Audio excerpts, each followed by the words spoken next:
C'est l'histoire d'une rencontre improbable. D'un côté, un père de famille et ses enfants. De l'autre, un voyageur et son chien. De lui, ils ne savent presque rien. Bonjour. Salut.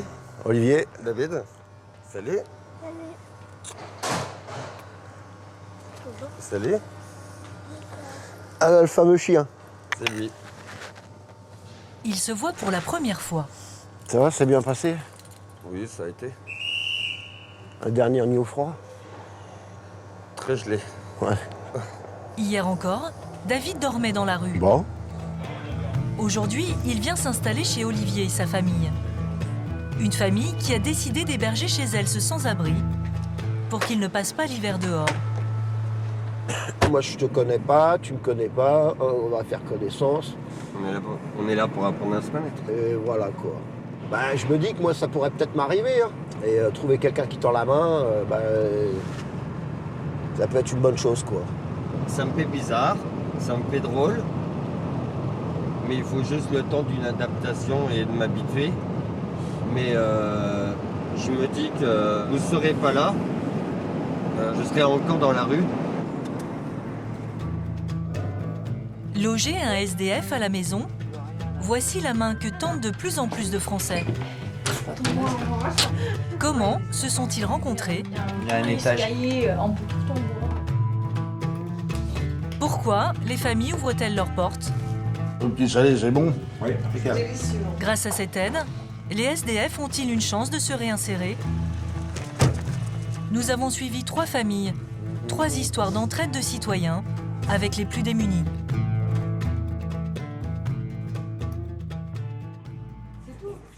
Comment accorder sa confiance du jour au lendemain à un homme qui vit dans la rue depuis 14 ans? Les premiers mots de Marie, la femme d'Olivier, une question. T'as pas d'enfant? T'as jamais été marié, rien? Non, j'étais déjà avec des copines, mais ça n'a jamais duré, quoi. Et par rapport à quoi, ton métier? Non, en rapport à ma situation précaire. Visiblement, David n'a pas très envie de se livrer. Mais la famille fait tout pour le mettre à l'aise. Tiens, je vais te faire voir un peu comment est la maison. Là, la salle de bain, avec une douche italienne. Ouais. Donc là, la chambre à Wendy. D'emblée, la famille reçoit cet inconnu comme un ami. Alors là, c'est la cave. Bon, si le midi tu veux manger quelque chose, hein, le congèle il est plein, et le placard en bas c'est plein, et dans le frigo soit on ouvre les portes, soit on l'ouvre pas, quoi. Ça peut pas être... Il n'y a pas de demi-mesure, on va dire. Ouais, voilà, ouais. Ça vous touche, ça, David? C'est un soulagement et une peur aussi en même temps, mais ça c'est normal, mais de petit à petit ça va aller mieux, quoi. C'est parce que c'est juste le temps de la transition, quoi. Mais sinon, oui, c'est drôlement mieux que la rue, oui. Attention, chaud. Attention. Qu'est-ce que vous ressentez là, au moment de passer à table? C'est émouvant? C'est mouvant, je sais pas, mais ça va changer des pâtes à emporter et des kebabs dans la rue, quoi. Marie est manutentionnaire et Olivier, chauffeur routier. Ils ont des revenus modestes. À leur table, David est un invité à qui l'on a réservé un repas du dimanche. Coquille Saint-Jacques, endive au gratin, un menu qui ne lui convient pas. Merci.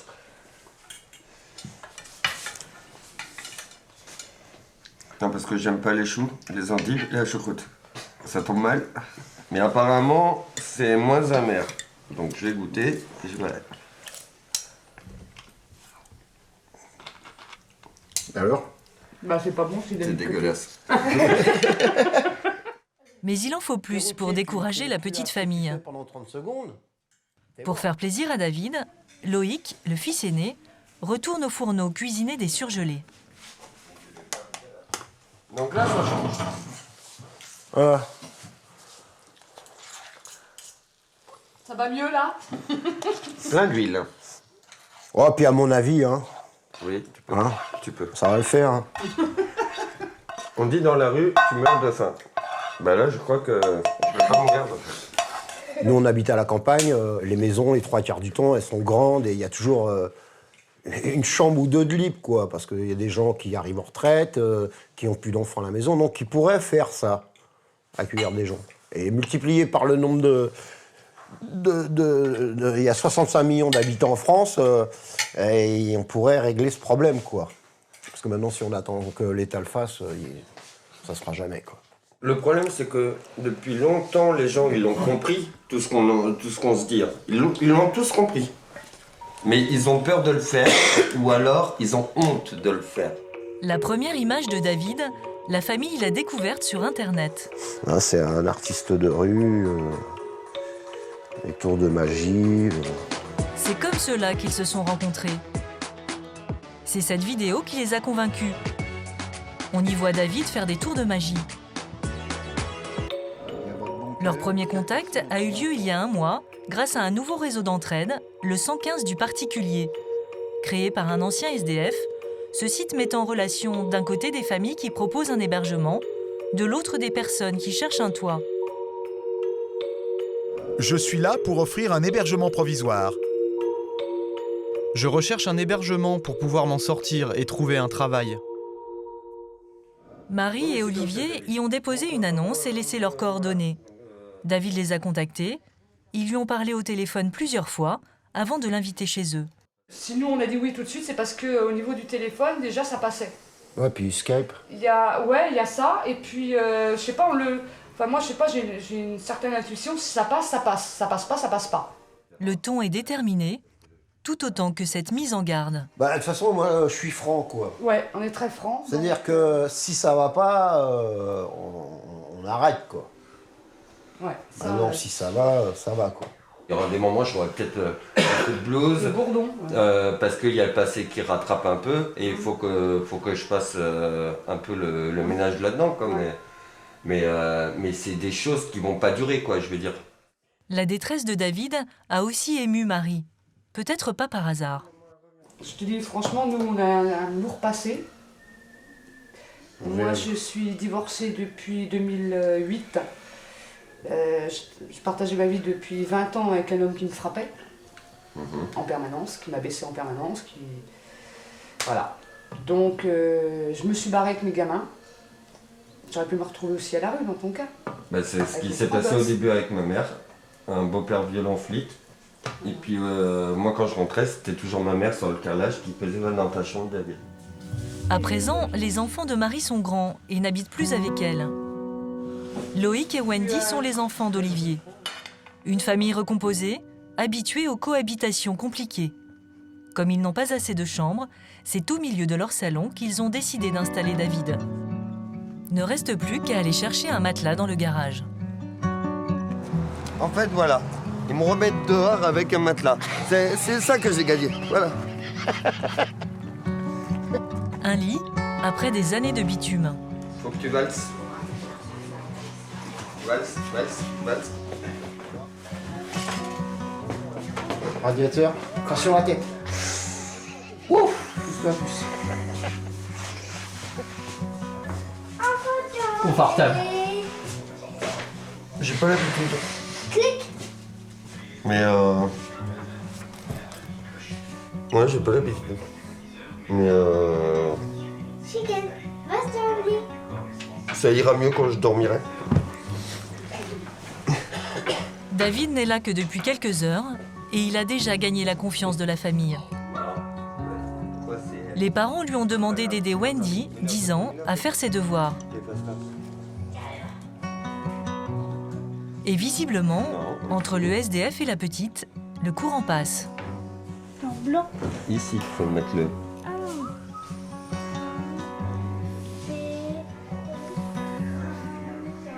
Vous imaginez les choses comme ça, Olivier? C'est bien. Ça prouve qu'il a l'air de se sentir bien, quoi. Hein? Donc, ouais, c'est ce que je recherchais, quoi. David n'a jamais eu d'emploi stable. Il a quitté l'école à l'âge de 16 ans et a suivi une formation dans une école de cirque.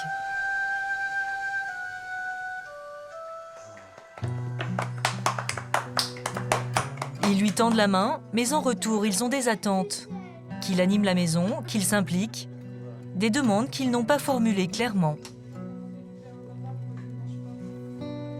Après 14 ans dans la rue, le soir venu, pour David, la vie d'avant semble ne pas s'effacer. Est-ce qu'il y a des habitudes de la rue qui subsistent un peu au moment d'aller se coucher? Ouais, d'enlever les habits. Je préférais de partir directement au lit avec les habits, parce que j'avais l'habitude de dormir avec les habits, quoi. Et puis je dors pas de la même façon, mais j'évite même de les enlever, là, mais bon, je l'enlève. Ça va paraître bizarre ce que je vais dire, mais ça fait du bien. Tu te dis, c'est cool, t'as un lit, t'as un matelas, etc. Le truc bizarre qui va arriver, c'est que, en fait, c'est pas que la rue me manque, mais les habitudes de la rue me manquent. C'est tellement des habitudes qui me permettent d'être à l'aise que là, je me sens mieux pour dormir, mais je suis pas à l'aise. De plus en plus de familles hébergent chez elles des sans-abri.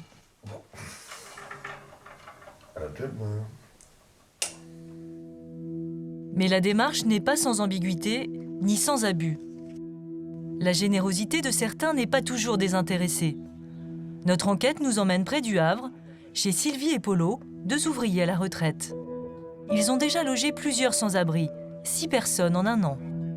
Comment ça se passe, la cohabitation avec des personnes comme ça et des... Bah, c'est pas toujours évident, mais bon, faut tout le monde y mettre du sien, quoi. Si tout le monde met la main à la porte, c'est parfait, hein. Il faut que tout le monde mette la main à la porte. Mais sinon, autrement, ça va pas très bien. François, 51 ans, est arrivé ici il y a 3 jours, dans l'urgence. Il vient d'être expulsé de son logement. Il a contacté Polo sur le site du 115 du particulier. Bon, ça va être à monter rapidement. Ça, c'est pour le récit parmentier. Chez Polo et Sylvie, l'accueil est rustique. Et il ne s'en cache pas, en échange du toit, il y a une contrepartie. C'est quoi les règles un petit peu? Est-ce qu'il doit y avoir des règles pour que ça se passe bien, non? Les règles élémentaires, c'est tout le monde met la main à la porte, tout le monde mange, tout le monde travaille. François, tu prends pas ça pour une agression quand même, quand je te dis tout le monde mange, tout le monde travaille. Non. C'est des trucs de la vieille école. Faut participer, c'est tout, ça s'arrête là. C'est pas une colonie de vacances ici. C'est logique ou pas? Tout à fait. Bon, le petit salé, c'est bon? Oui, impeccable. Délicieux. Se plier aux règles, aux principes de cette famille qui l'accueille, sans avoir son mot à dire. Lui qui a tout perdu depuis 2 ans. Cigarette. Donc ça, c'est moi quand j'étais en mon activité professionnelle. J'avais une villa, une famille, 3 filles formidables, un travail qui me plaisait en tant que gérant de société. Donc la vie se passait très bien, mes filles, ça s'est super bien passé. Et puis du jour au lendemain, le flash, quoi. Un divorce difficile à subir. Et puis voilà, quoi. C'est très blessant, parce qu'on avait une vie normale, je veux dire, partie de la société normale, et puis du jour au lendemain, on se trouve exclu de partout. Quand on tape à toutes les portes, tout se ferme. Un exclu sur lequel le regard des autres a changé. Quand Polo s'adresse à lui, c'est pour lui demander d'entretenir le jardin, d'engager des travaux dans la maison. La tâche de François ce matin-là, c'est de dégager ce débarras qui lui sert de chambre. Vous pensez que vous allez pouvoir faire un petit chez vous ici? Ah ben ça va être nickel, hein. Peinture propre partout, ça sera pour manger par terre. Accepter de se retrousser les manches pour dormir au chaud, lui, l'ancien gérant, doit désormais accepter les ordres d'un autre. Il lui faut ranger des années de vieilleries accumulées par le couple, et Polo ne le quitte pas des yeux. Alors Polo, il se fait son petit nid chez vous? Ça fait continuer, je profite que j'ai un arabe pour le Tu profites pas? Qu'est-ce qu'il fait? Une réflexion à caractère raciste que François ne comprend pas. Mais quand il lui demande de répéter, Polo préfère passer à autre chose. À l'évidence, ce qu'attend Polo, c'est tout simplement que François remette toute sa maison en ordre. Et puis j'ai celle-là qu'on est en train d'aménager. Qui me sert de débarras aussi. Parce que là, vous seriez prêt à accueillir encore quelqu'un, alors? Éventuellement, il dans la mesure du possible. Un toit en échange d'un travail, une hospitalité plus qu'ambiguë. Nous retrouverons François dans quelques jours. À Châtillon-sur-Indre, chez Marie et Olivier, David prend ses marques. Quel statut pour l'ancien SDF dans la maison?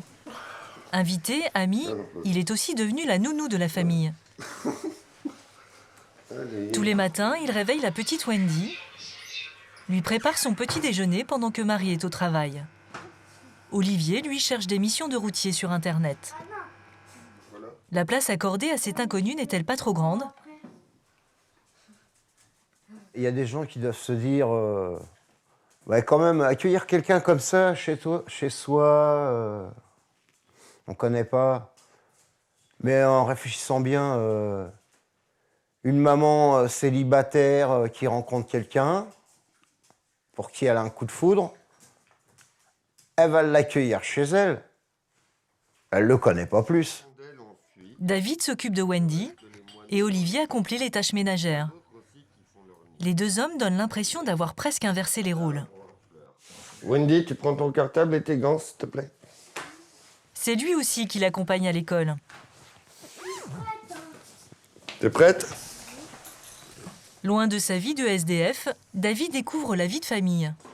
Se lever tôt le matin, respecter les horaires, donner un coup de main. Des règles qui n'ont pas été énoncées, mais qu'il respecte depuis son arrivée. Tu me dis au revoir, Wendy? À ce soir. Au revoir.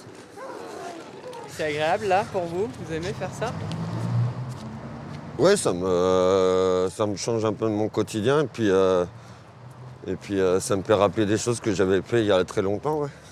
On va rentrer, Franzi, hein? On va aller à la maison. Dans cette relation entre David et Olivier, les préjugés sont parfois mis à mal. Ce matin, c'est le SDF qui instruit le père de famille. Je la mets toute la journée à la maison, j'arrive pas à faire tourner le truc. S'il était dans la rue, il sert Internet mieux que moi. Tu passais ta journée dans les cybercafés. Oui. Mais je savais l'ordinateur avant. Je regrette pas, quoi. Vraiment, je regrette pas du tout, quoi. Parce que bon, par rapport à ce qu'il a enduré, il s'est adapté, mais c'est comme si c'était quelqu'un de la famille qui vient, quoi, en fait. Une semaine de cohabitation seulement, et Olivier veut déjà en faire son associé dans un projet qui lui tient à cœur, devenir gérant de camping. Ce matin, il emmène David sur le terrain qu'il envisage d'acheter. Un rêve dans lequel il tient à l'impliquer. J'ai toujours dans l'idée de le mettre en place. En plus, l'avantage avec David, c'est qu'au niveau informatique, il est calé, très calé.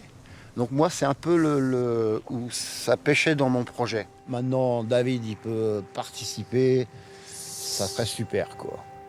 Pas d'enthousiasme et même peu de mots. David, lui, ne confie rien de ses projets. Nous reviendrons dans quelques jours en Indre-et-Loire. Peut-on changer la vie de ceux que l'on aide? La main tendue est-elle toujours acceptée? À l'abri des regards, une tente au fond d'un bois, près de la ville de Bourges. Elle abrite 2 jeunes SDF et leur chien. Nicolas, surnommé Pompon, 33 ans, et sa petite amie, Alexandria, 21 ans, vivent ici depuis 1 an. La nuit a été dure, la température a frôlé les 0 degrés. Comment ça se passe la nuit ici? Ça caille. Ça caille. J'allais dire, ça caille. C'est l'horreur. Cette nuit, c'était horrible. Alexandria est enceinte de 5 mois. Elle pourrait trouver une place dans un foyer d'urgence, mais elle refuse de se séparer de son homme. Elle préfère supporter cette précarité extrême. Ta grossesse, ça va? Cette nuit, t'as pas eu de... Ça va. Lui, il est au chaud. Il dort bien, il mange bien. Merci. Les 2 jeunes ont pris un mauvais départ dans la vie. Alexandria est orpheline. Elle s'est retrouvée à la rue à 19 ans seulement. Nicolas Pompon, lui, a multiplié les petits boulots, mais n'a jamais eu de logement durable. Tous les 2 touchent le RSA, environ 700 € pour le couple. Pour survivre, ils font la manche dans les rues commerçantes de Bourges. Apparemment, leur allure ne fait pas peur aux habitants du quartier. Ça va, Laurent? Parmi eux, Laurent et sa fille de 8 ans. Quand même, je me lève pour te faire la bise. Bah ouais, tous les midis. Tu vas bien? Ouais, je vais bien. Ça va, rien? Non, non, te lève pas, non, non. Ma fille finit l'école à 11h30 et c'est un peu une tradition. Voilà, aller voir Nico et Alexandria et ses chiens, dans la mesure où ils ont un rapport extrêmement presque familial, il faut bien le dire, depuis bien longtemps. Il a déjà tenté de les sortir de la rue, mais les deux jeunes y retournent toujours. Laurent et sa famille habitent à une centaine de mètres de là. Lui est professeur de philosophie. Sa femme Cécile enseigne le français au lycée. Le couple anime une émission de radio qui donne la parole aux plus démunis et dialogue avec eux. C'est vrai qu'on a souvent l'habitude de discuter avec les gens auxquels des fois on donne une pièce, on donne une clope. C'est vrai qu'on s'arrête pour discuter. Bon, on ne va pas donner de l'argent comme ça sans s'intéresser aux gens. Et donc on a commencé à discuter avec Nicolas, quoi. Alexandria et Pompon dînent une fois par semaine chez eux. Ce soir, ils sont attendus, surtout par la petite Saskia qui guette leur arrivée.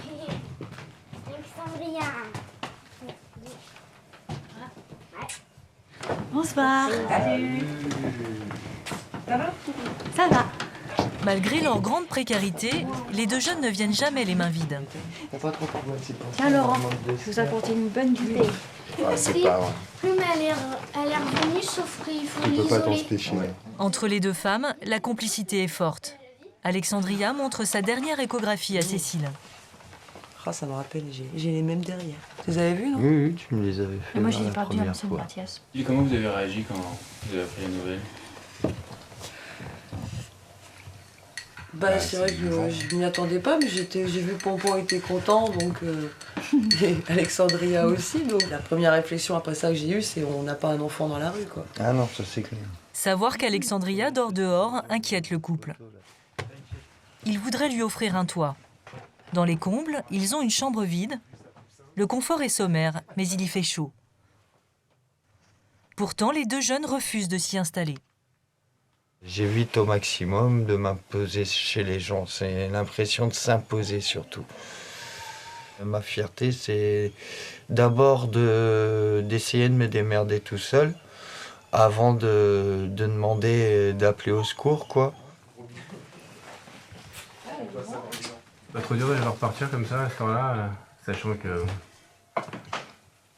C'est pas facile, mais bon, c'est leur vie aussi. Donc, ils veulent pas s'incruster, qu'ils disent. Laurent et sa femme ont compris qu'ils ne réussiront pas à les héberger chez eux. Mais ils pensent à une autre solution pour leur trouver un toit. Illégale cette fois-ci.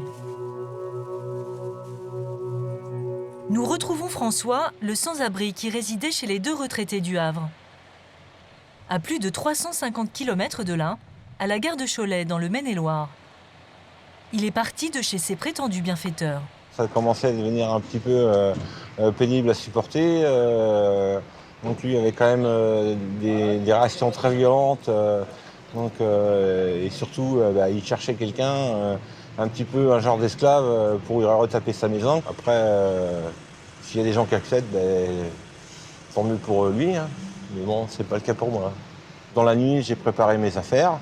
Et le lendemain matin, j'ai profité de l'absence de Polo qui est parti faire des courses pour m'enfuir. Donc j'ai un peu la peur au ventre, donc je suis parti. François préfère repartir dans la rue plutôt que d'être hébergé chez un autre particulier. Quant à Polo et Sylvie, nous sommes retournés les voir pour les interroger sur leur expérience avec François. Ils n'ont l'air ni surpris, ni culpabilisés de son départ précipité. Est-ce qu'il a eu peur? Je sais pas, je pense pas quand même. Mais il est parti sans dire au revoir, sans rien, comme ça. C'est pour la première fois que ça arrive. Polo nous montre le travail qu'a fait François. Il a abattu ce mur dans la cuisine et il a aussi commencé la rénovation de cette chambre. Pour finir le chantier, Polo a déjà tout prévu. Ça va être du boulot pour le petit gars qui arrive, là, tu vois. Ça va lui occuper l'idée. Le petit gars, c'est un autre sans-abri qui doit arriver le soir même.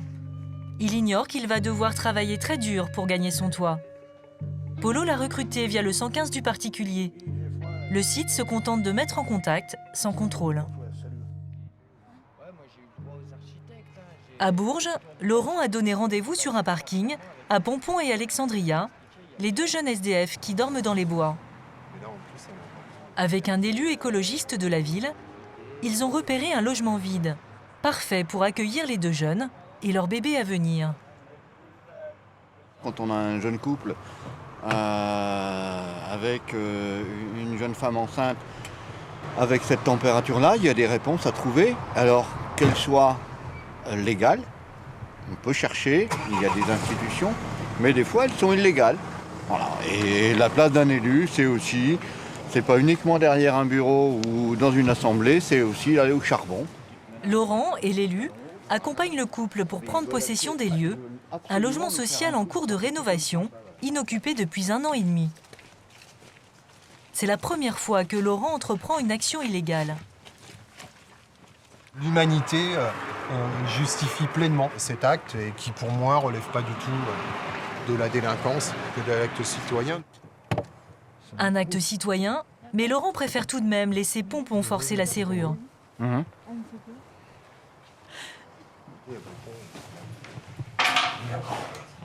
Désolé. Le logement est un 4 pièces en très bon état. Et surprise, il est habitable immédiatement. Eh ben, voilà celui qu'on cherchait. C'est bon, Margot? Elle a un peu froid, mais bon. Et il y a même le chauffage. C'est-à-dire? Si, et là c'est l'eau, et là c'est le chauffage. En tant que futur père de famille, vous ressentez quoi d'être ici?